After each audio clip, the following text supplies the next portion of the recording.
Sono le 7 di mattina, direzione Lago di Garda per fare la strada della Forra e poi si farà il passo del Coe, è un passo che collega Riva fino a Vicenza.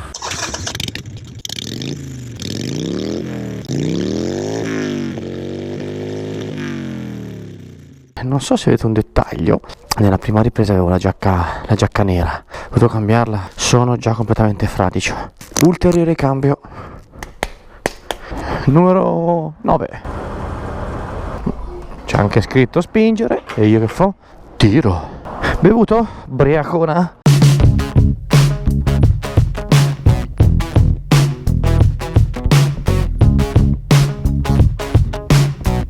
Pancia piena, cervello bello sveglio, caffeina in corpo, vai, noise sempre carica.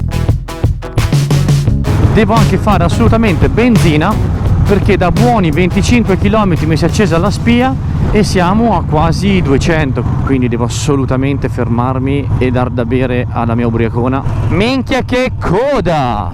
Viva la moto! Sempre comunque si salta qualsiasi fila.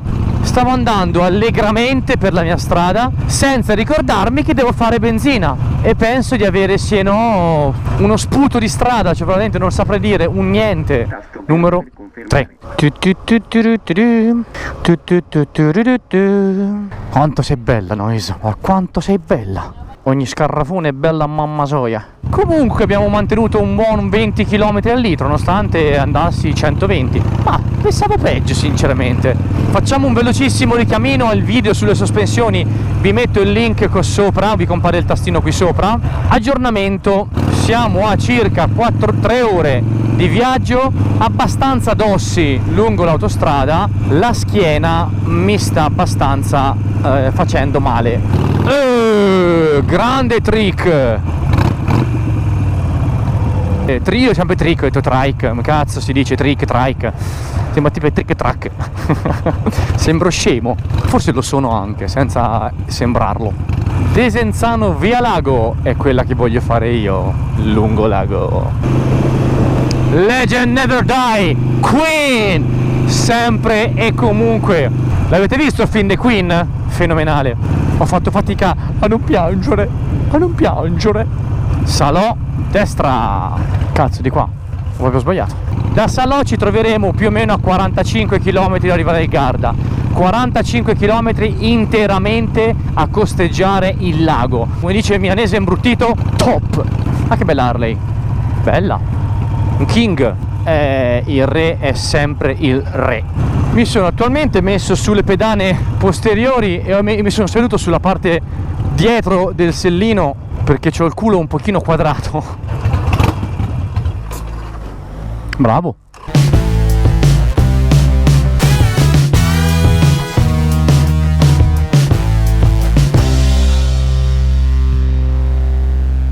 Scotta la sella, scotta, scotta la sella, scotta, il navigatore non va. Oh, mi fai della mappa?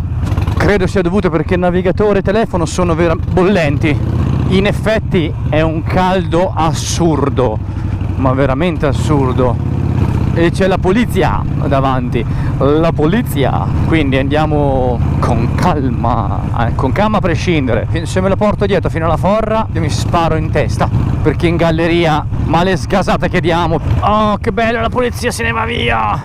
Vittoriale, praticamente girando qui a sinistra abbiamo la casa di D'Annunzio, da andare a vedere lui, tutti i suoi vizi, si può entrare nella sua nave da guerra personale, è veramente bella, è un'esperienza, va vista.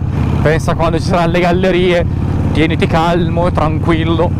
Ci sono tantissime zone intorno al lago che hanno ricordi, segni dovuti alla guerra.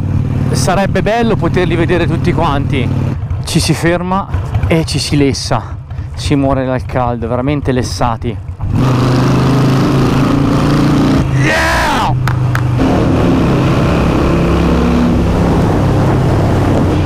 Orgasmico! Guardate che bello!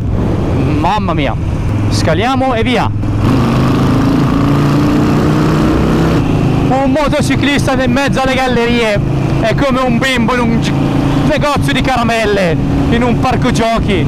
Cosa si può chiedere di più? Libertà, goduria.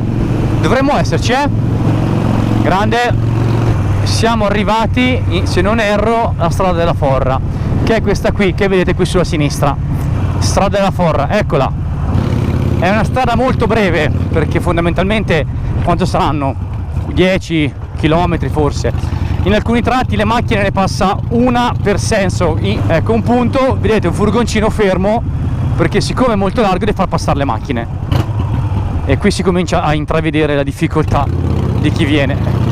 È tutto un avanti indietro, ma noi ce ne fotte perché siamo in moto. Questo pezzo è molto più bello a scendere, perché scendendo c'è una visuale sul lago che è la fine del mondo, è veramente bellissima. Però a salire c'è l'effetto sorpresa, l'effetto wow di tutta la cornice di roccia che andiamo a incontrare. Qui è completamente di buio, non si vede nulla. Guardate che visuale, che spettacolo.